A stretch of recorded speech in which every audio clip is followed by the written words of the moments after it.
Hello and welcome to Negative Feedback. Before we get into this week's episode, I'd quickly like to thank Squarespace for sponsoring this video. Whether you need a domain, a website, or an online store, make your next move with Squarespace.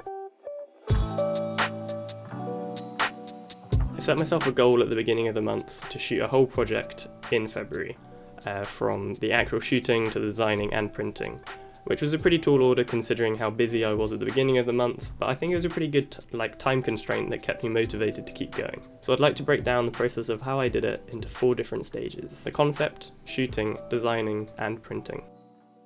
So the concept came to me whilst I was shooting something else which was completely unrelated, and I found this missing cat poster at the end of my road. It kind of caught my eye and I decided I'd take a picture of it on my phone. And when I got back home after taking the picture, I actually read through it and noticed that the cat had been missing since July last year.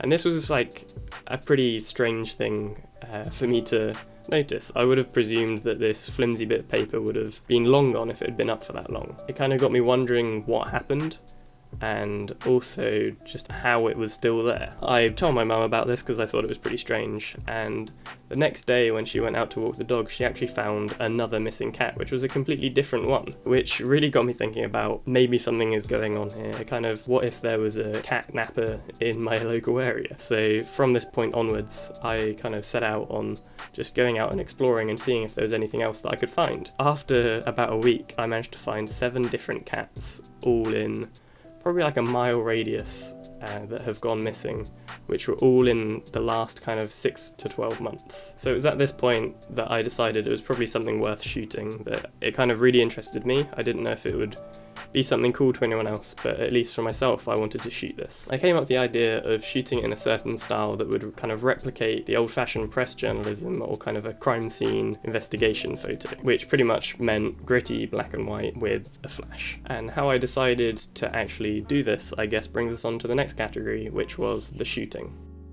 So I decided to use HP5 and push it to 800 to give me a more contrasty and grainy feel, which I kind of felt fitted in with the kind of darker side to what was going on. I also chose to shoot on my Contax G2, which is pretty much mainly because it was my new camera, but also because I thought it'd be easier to shoot on something smaller. I decided to shoot on the 90mm, which is a much more cropped in lens, which I thought would help to focus on the smaller aspects, and the shallower depth of field you can get with it might help separate the foreground from the background a bit more and really make you focus and isolate on those missing cats. I also thought the kind of telephoto style look might kind of feel like you were snooping around or looking in from further away at kind of like peeping on it, which I thought was a nice aspect alongside that. I also decided to use the flash, which comes with the G2, just because I thought flash was pretty important. And some people would say, why would you shoot 800 speed with flash in the daylight? That's just because I really wanted it to be grainy and gritty. So after I'd settled upon my shooting setup, I headed out one afternoon and went to all of the posters that I'd already found at this point to kind of get them all in one sitting, shot them all with and without the flash, so I had both options to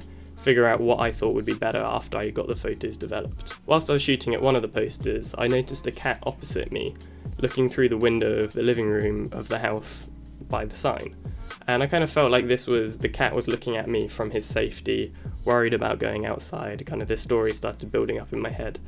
And that was the first photo I took of not just a sign, which kind of opened the possibility of maybe there's some other scenes and other styles of photographs that could fit in with this project. After that day, I decided to wait until I got my photos back before I made any more decisions about how I was going to shoot it. When they came in, I gave them a quick edit so that the contrast was a bit more popping. Then I whittled them down a bit and sent off my favourites to some of my friends whose opinion on these kind of things I really trust, and they gave me some feedback on what they thought was good, whether it was a good idea in the first place, and what I should do to make it even better. I think it's really important to share work like this with friends to kind of, you might not have thought of a really good idea that would really help with the shooting. So throughout many different stages of this, I always ask for support and critique from people. Sometimes you don't have all the best ideas, and it's great to get the input from the other people. So with my newfound knowledge, I decided to go out and shoot again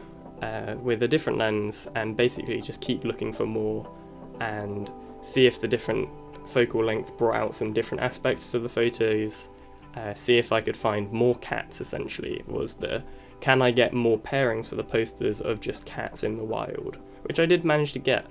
Strangely, you don't find as many cats when you're just looking for them. I found it really strange how few I would find in a day. I also found some strange things like a garage with a cat on it, which I shot for something else, which I remembered about, and I was like, this is also very strange and should be in this. After shooting 2 more rolls, I decided it was time to call it quits, otherwise I would never finish in time for February. Deciding when something is finished is something that I really struggle with. It's quite a strange thing to do, because I mean, who's to say that I couldn't go out shooting for the whole next year and find 10 different cats and take way better photos than I have already, which is a good thing to do if you have all the time in the world.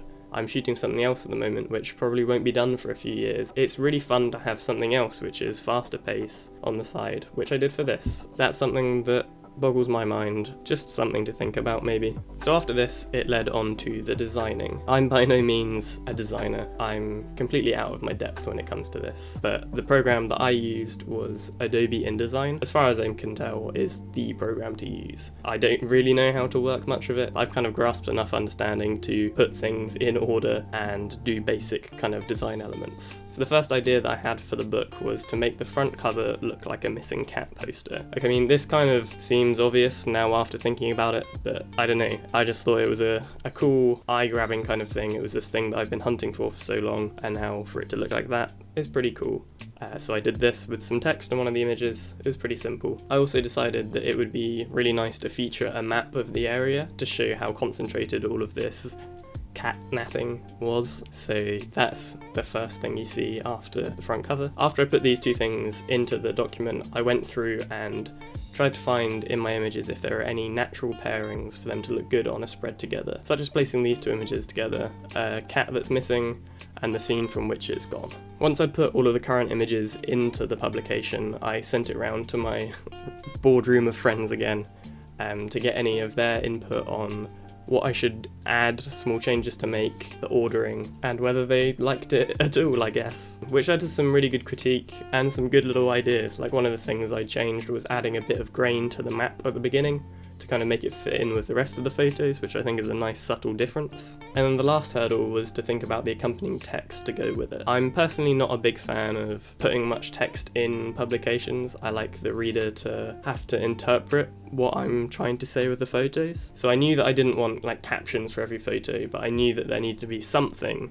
to kind of give an idea of what's going on. So I contacted my friend Tom, because he is far better of a writer than me, and I thought we could kind of brainstorm together to think of a cool idea that we could do. We settled on a plan for a few short pieces of text dispersed throughout that kind of keep you thinking and wondering what's happening, to kind of keep the theme of missing and wondering going throughout the publication. Once everything for the design was all sorted out, I got it ready for printing. I exported the final version with the specifics of the place that I'm using in mind. There is plenty of good printers in the area where I live, so basically my method of figuring out who I should use was sending off a quote to everywhere, comparing the prices, and also asking for a sample so I could see basically just who I should use. It's normally they're all pretty similar. It's not a fun task filling out all of the quote forms, but it's just something you've got to do to make sure you get your product how you want it. So you have to choose a few things when you're putting something to print. You have to choose the size, the binding, the paper stocks, the paper weights, and the kind of lamination finish. So I chose an A5 perfect bound publication, which means that it's like a real book. It's got a flat spine and the pages are all glued together instead of like a staple bound, which feels a bit cheaper. So I wanted it to feel like something with purpose. I chose quite thick paperweights so it felt sturdy. I did choose a slightly lighter cover than my last publication, just because I wanted to feel a bit more floppy. So for this I used 300 GSM cover and 170 on the inside. So I chose silk papers and a matte lamination for the cover, just because after playing with samples, this is what I've settled upon me liking. I was thinking if there was any way of me mimicking a poster with the laminations and the paper stocks, but I think at the same time I would like it to feel like a nice book, and I couldn't think of something that would pair easily. So I guess that is the whole process. I hope this is somewhat enjoyable and informative, and if you'd like to purchase the new publication called Missing, have a look in the description. It's pretty limited, so get it if you want it. As I mentioned at the beginning of this episode, I would like to thank Squarespace for sponsoring this video. You can get 10% off your first purchase using Squarespace with the code NEGATIVEFEEDBACK. Squarespace is an awesome platform which enables anyone to make an awesome professional website. If you're looking to build a portfolio for your photography, you should definitely check them out. That is all for this week. Hopefully you enjoyed it.